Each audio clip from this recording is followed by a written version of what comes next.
In this video, I'm going to show you how you can easily mute and unmute your friends' WhatsApp statuses.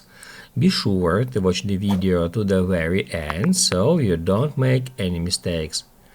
Let's get started, guys. I'm gonna show you all the process from the beginning, and first off, we need to open up WhatsApp. And then first off, tap right here where it says status, or maybe in your case it says updates.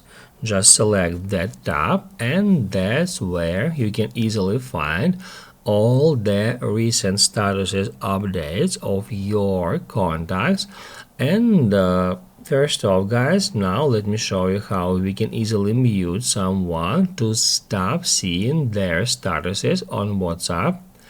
We can easily do so by swiping to the left and selecting mute. Once we hit add mute, it will hide that user's statuses from that page.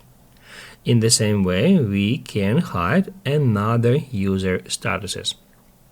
Now I'm going to show you how to unmute that users. We can easily do so in any time right from the same page.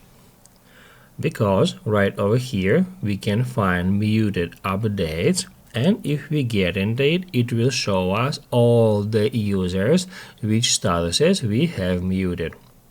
To unmute some person, swipe to the left and tap at unmute and then unmute again. The same about another users. If this video helped you out, don't forget to hit the like button.